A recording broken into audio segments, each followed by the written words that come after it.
It all started with a group of about 10 people, eager to give back by helping others move forward. They were trained and equipped to take on the proud label of mentor.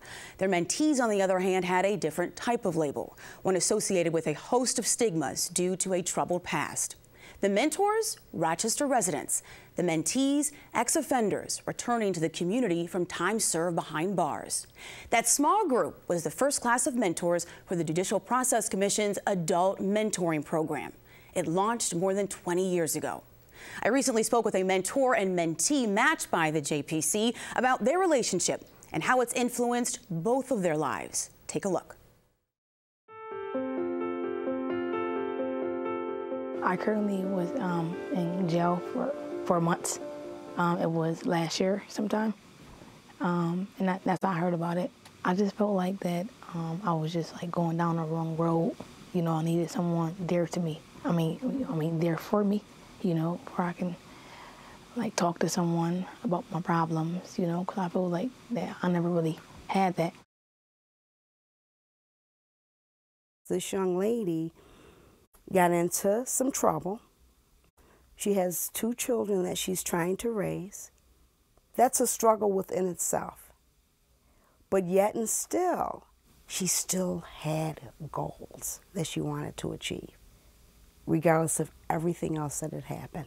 Before I met Portia, I had probably 6 women that I had been working with, and they were all a disaster. I just felt that I was doing most of the work. I had to remind myself constantly that, you know, this is not your job. You know, you're there to offer assistance and guidance, you know, as requested, not to say you got to do this and you got to do that. It was just something about her that I didn't see in the other women that I had been mentoring.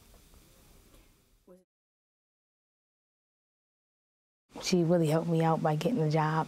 You know, because when I got back out, it was kind of hard. You know, she told me, like, don't give up, you know, like, don't give up. So I just kept trying, you know, just kept trying. And I, like, finally found one, you know, because, like, her support, you know, like, her telling me, like, don't give up, Portia, you can do it. So I just didn't give up. I just, like, kept trying.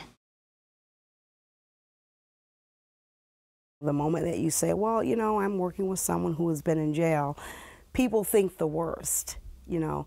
What I try to tell them is that it could be us. I mean, you know, things happen sometimes beyond our control. And that is what I try to get them to understand. Not to concentrate so much on the label, but let's look at the individual and the circumstances. Like, I have to let her know, like, what's going on, you know, like the good news, everything that's good. You know, she gave me, like, good advice back, and I think I need that. She told me that, you know, like, no one is perfect, you know. Even she said that she's not perfect, like, she made mistakes as well. I can share some things with you and be okay with it, you know what I mean? Because I'm not perfect. I have things that I go through as well, you know. Right. And that really showed me, you know, that you can do anything that you put your mind to. I wanted to give back what was so freely given to me. I sort of, you know, dropped out. I was a high school dropout. Actually, I didn't get into a lot of trouble, you know, criminal-wise, but there was someone that was in my life that assisted me to start off from a high school dropout to having a master's degree. The rush that I get from mentoring is that I am making a difference in someone's life. And you can get $1 million, you know what I mean, inherit $1 million, but it doesn't make you feel the way you feel when you're helping someone else. Joining me in the studio to discuss mentoring programs for ex-offenders, the impact on the community, and much more is Susan Porter, Executive Director of the Judicial Process Commission, and Janelle Duda-Benoit, Research Associate for the Center for Public Safety Initiatives. And welcome to both of you. And Sue, I want to start with you. First, why did the Judicial Process Commission decide, hey, you know what, mentoring, this could actually play a role in assisting ex-offenders? Why did they think that could be something that could be key? So for many years, we worked in opposition to the jail and to the jail expansion. And we were not successful there. And so at that point, that was from 84 to 94. At that point, we needed to reevaluate and refocus. And we talked to our colleagues in the field, and we were told that mentoring could be a really helpful aspect in addition to what's already going on in our community, and really be significant in helping others. And just for distinction purposes and clarification, Janelle, how would you kind of describe the assignment of a mentor versus that of a parole or probation officer? So a mentor is someone who typically is a volunteer who is interested in working sort of outside of the boundaries of employment with the individual to guide them. Mm-hmm. Well, something that I read about from the JPC in 2012, he released a survey looking at barriers that ex-offenders face when they're trying to achieve their goals and live crime-free lives. The most significant concern was finding employment and housing. So the survey, the reporting was done in 2011, and you found that more than 6,000 men and women in Monroe County, out of 6,000, 59% said that they were unemployed, able to work, and looking for work. Why, and I'll ask this to both of you, why is the employment piece such a challenge? Okay, so there's a lot of barriers around employment. And one of the largest barriers is when individuals are asked about their criminal convictions and criminal history. So that at JPC we also help people get a certificate of rehabilitation, and that actually helps to lift the barriers to employment and licensure in New York State. But there's tremendous barriers, and people need help in order to be able to surmount those barriers. And sometimes these individuals don't have employment histories either, so it's helpful to have someone help them, connect them, and even practice with them on interviews and other places where they could apply for work. Well, I read a review done by the Center for Public Safety Initiatives at RIT called Mentoring in Crime. It cited research that found mentoring in criminal careers, meaning older criminals, mentoring young or aspiring criminals, is extremely prevalent. And these were successful relationships really because they were able to build trust and dependence.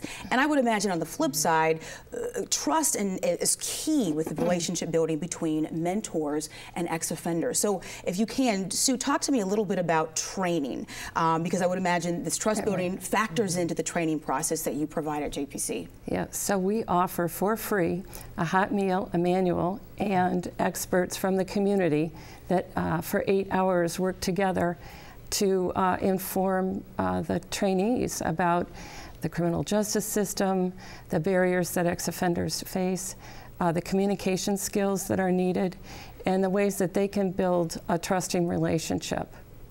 Do you know how key is the training and really creating a successful, however you want to define success, experience for mentees and mentors? Training is really, really key. There's a lot of times when you have people who are volunteering, they may be coming at it for different reasons. And so you want to make sure that the people are there for the right reasons and that they understand the boundaries, they understand the length of the program, and other issues, you know, working with population, people who they may not be familiar with, people from different backgrounds from them. So that training is really a way to sort of open the door and let them know what they can expect, and to offer an opportunity for them to say, you know, maybe this isn't the right place for me. And in the process of developing mentors, doing the training, do you try to match, is there a way that you try to match the mentors with the mentees? Because you mentioned the different backgrounds and that kind of a thing. Does it help when at times the backgrounds may align just a little bit? Yeah, so what we try to do is we match men with men and women with women. We sometimes match along racial lines. So we match people from the same race, often, not always. And we try to match around employment. Because if someone in the jail is telling us, you know, I really want to go into nursing, and we have a nurse that's available to be a mentor, then we make that match. So we survey both the mentors and the mentees about what they would like. And what makes, I guess, what's the recipe, right? What are the different ingredients for the recipe for a successful program? Because I would imagine that reducing recidivism rates is key, the #1 priority. Janelle, what goes into making a program successful so that in fact can happen? Yeah, so one of the frameworks that's really helpful to work in that the research is behind is the risk, needs, and responsivity model. What does that involve? Risk is when you're looking at someone's criminogenic risk. So how likely are they to reoffend? So these are done in the jails, and I know that JPC does their risk assessments. They're validated instruments looking at how likely someone is to reoffend. And so in mentoring, and similar to many other programs when you're working with reentry populations, you want to get the people who are moderate to high risk of reoffending into the programs, because low risk people will probably be okay and most likely have some of the social support. The next part of the risk, needs, responsivity is the needs part, so the criminogenic needs. There are 8 different areas that have been identified as potential needs for some individuals. So that includes drug addiction, high conflict in family, lack of pro-social family or friends, and unstructured time. So mentoring can help in those ways. So particularly around the unstructured time and the need for pro-social family and friends. And finally, the responsivity piece is then how would you respond? So there's cognitive behavioral therapies that tend to have a lot of research behind them to work with all of those criminogenic needs, but then there's the specific responsivity, which actually gets to the matching piece, which is where you have people who are matched even based on strengths, some of their hobbies that they're involved in, and then, as Sue mentioned, some of the key background demographics too. So Sue, how does the JPC measure effectiveness of its adult mentoring program? So we don't really have the resources to study the results as we would like to do. And we are able to say, though, that for our women's program, 70% of those women that are actively involved in the program do not reoffend.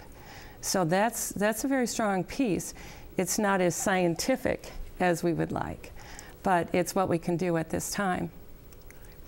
Well, in terms of, I would imagine there are limitations to mentoring as a strategy to create more better futures for ex-offenders. What are the things that the community can do or should need to know about to assist? Because the thing that I thought struck me with Elaine was when I tell my story and I share with people, hey, you know, I'm volunteering and this is the population that I'm working with, she gets people whose eyes kind of they're shocked, their eyes kind of roll, and they're not sure just how effective it can be. I'm trying to understand how do we connect the community to this for them to understand you do have a stake in this. Is that right, or am I incorrect about that? Yeah. So mentoring can really make a safer community and a more just community. It can do both. Because if we are able to have a positive impact and keep somebody out of jail, obviously our community is safer. And with our criminal justice system being deeply flawed, I think it's really important that we have people in our community that are willing to take the step to be compassionate, learn about somebody else and what they go through, and help them change. Yeah, and I mean, to move away from this us versus them or the other, you know, to really make that connection of understanding how they got to be where they are and helping them to get to a new place. Wonderful. Well, I thank you both for your time. We'll close for now, but a special thank you to my guests for your time today and for the work that both of you are doing in our community. And you can learn more or get involved in the Judicial Process Commission's Adult Mentoring Program. Just go online, go to rockjpc.org.